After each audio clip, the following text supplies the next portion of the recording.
గౌరవ మంత్రి గారు 691 కోట్ల రూపాయల బిల్లులు పెండింగ్లో ఉన్నాయని చెప్పారు. రాష్ట్రంలో మీరు చూస్తే అధ్యక్ష, బడా కాంట్రాక్టర్లకు మాత్రం బిల్లులు వస్తున్నాయి. చిన్న కాంట్రాక్టర్లకు ఇప్పుడు ఒక సంవత్సర కాలం నుంచి 691 కోట్ల రూపాయలు ఇవ్వకుండా సర్పంచులను, ఎంపీటీసీలను ఈ కాంగ్రెస్ ప్రభుత్వం గోసపుచ్చుకుంటా ఉంది అధ్యక్ష.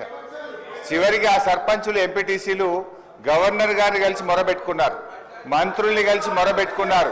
చలో అసెంబ్లీ కార్యక్రమానికి వస్తే వాళ్ళను అరెస్ట్ చేసి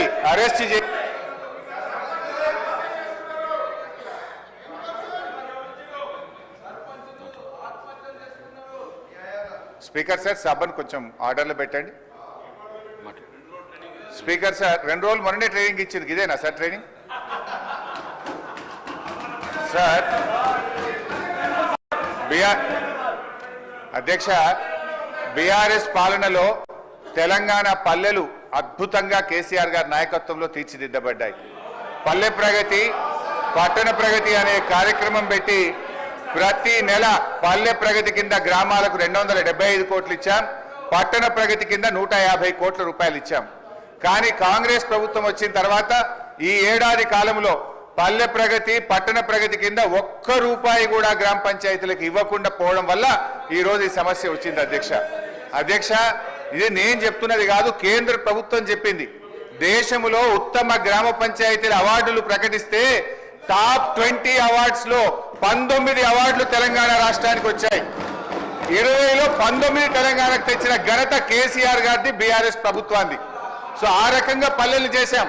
ప్రతి గ్రామ పంచాయతీకి ట్రాక్టరు, ట్యాంకరు, ట్రాలీ, నర్సరీ, వైకుంఠధామము, డంప్ యార్డు పెట్టి తెలంగాణ పల్లెలు దేశానికి ఆదర్శంగా నిలిపిన ఘనత కేసీఆర్ది, BRS party.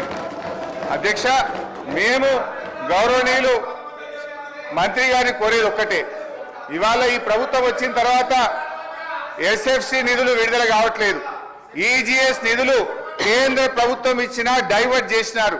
15th finance commission డబ్బులు కేంద్ర ప్రభుత్వం ఇస్తే డైవర్ట్ చేసినారు. జీపీ జనరల్ ఫండ్ కూడా వాళ్ళ డబ్బులు వాళ్ళు ఖర్చు పెట్టుకోవడానికి కూడా ఫైనాన్స్ నుంచి క్లియరెన్స్ ఇయ్యక, చెక్కులు పాసుగాక ఇవాళ సర్పంచులు ఆత్మహత్య చేసుకునేటువంటి పరిస్థితి వచ్చింది. అప్పులు చేసి బంగారం కుదబెట్టి పనిచేస్తే ఈ బిల్లులు ఇయ్యారు అధ్యక్ష. ఒక్క నవంబర్ నెలలో బడా కాంట్రాక్టర్లకు 1200 కోట్లకు పైగా బిల్లులు ఇచ్చారు. ఒక్క నెలలో 1200 కోట్లు బడా కాంట్రాక్టర్లకు ఇస్తారు. ఈ చిన్న కాంట్రాక్టర్లు 5 లక్షలు 10 లక్షలు చేసిన సర్పంచులు, ఎంపీటీసీలు, జెడ్పీటీసీల మీద ఎందుకు పగబట్టి కక్షతో వాళ్ళని ఇబ్బంది పెడుతున్నారని చెప్పి నేను ఈ రోజు ప్రభుత్వాన్ని అడుగుతున్నా అధ్యక్ష. ఈ రోజు పరిస్థితి ఏమైంది?